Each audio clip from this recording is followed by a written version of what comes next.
ಇನ್ನು ಆರಂಭದಲ್ಲೇ ಈ ಜಾತಿ ಗಣತಿ ವಿಚಾರಕ್ಕೆ ಸಂಬಂಧಪಟ್ಟಂಗೆ ವೀರಶೈವ ಮಹಾಸಭಾ ತನ್ನ ಆಕ್ಷೇಪ ವ್ಯಕ್ತಪಡಿಸಿದೆ ಆರಂಭದಲ್ಲೇ. ಯಾಕಂದರೆ ಬೇರೆ ಬೇರೆ ಸ್ವಾಮೀಜಿಗಳು ಬೇರೆ ಬೇರೆ ವಿವರಗಳನ್ನು ಹೇಳ್ತಾ ಇದ್ದಾರೆ. ಈ ಶೈಕ್ಷಣಿಕ ಮತ್ತೆ ಈ ಸಾಮಾಜಿಕ ಜಾತಿ ಗಣತಿ ಅನ್ನುವಂಥ ವಿಚಾರಕ್ಕೆ ಸಂಬಂಧಪಟ್ಟಂಗೆ 16 ಗೊಂದಲಗಳಿವೆ. ಲಿಂಗಾಯತ ಸಮುದಾಯದ 79 ಜಾತಿ ಉಪಜಾತಿ. ಈ ಹಿಂದೆ ವರದಿ ಸಲ್ಲಿಸಿದ್ದು ಕಾಂತರಾಜ್ ನೇತೃತ್ವದ ಆಯೋಗ. ಸಮೀಕ್ಷೆ ನಂತರ 95 ಜಾತಿ ಉಪಜಾತಿಗಳಾಗಿದ್ದು 95 ಜಾತಿ ಉಪಜಾತಿ. ಇದು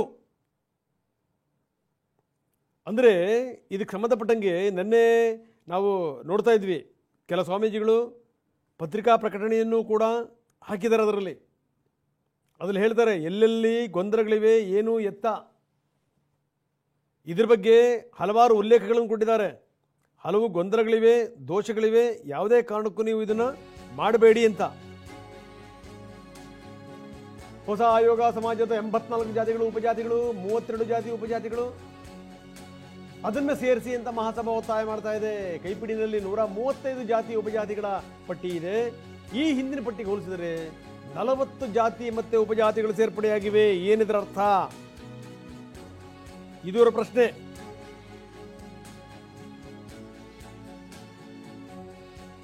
ಏನನ್ನು ನೀವು ಹೇಳಲಿಕ್ಕೆ ಹೊರಟಿದ್ದೀರಿ?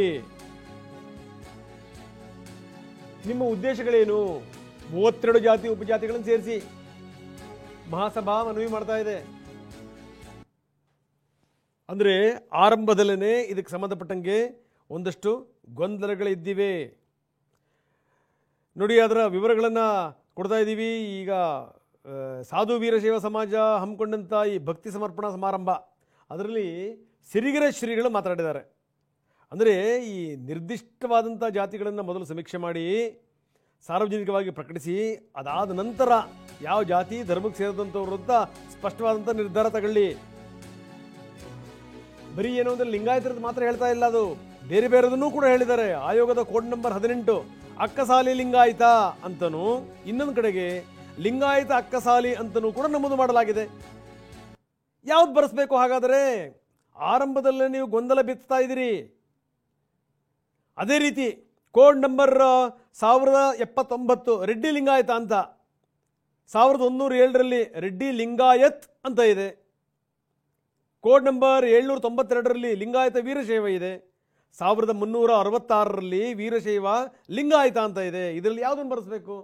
ಎಲ್ಲೋ ಒಂದು ಕಡೆ ಆರಂಭದಿಂದಲೇ ನೀವು ಗೊಂದಲವನ್ನು ಬಿತ್ತಾ ಇದ್ದೀರಿ. ಕೋಡ್ ನಂಬರ್ 975ರಲ್ಲಿ ನೊಳಂಬ ಲಿಂಗಾಯತ ಅಂತ ಇದೆ. ಕೋಡ್ ನಂಬರ್ 976ರಲ್ಲಿ ನೊಣಬ ಲಿಂಗಾಯತ ಅಂತ ಇದೆ. ಲಿಂಗಾಯತ್, ನೊಣದ, ನೊಳಂಬ, ಈ ಥರ ಅವ್ರು ಹೇಳ್ತಾರೆ ಸ್ವಾಮೀಜಿಗಳು.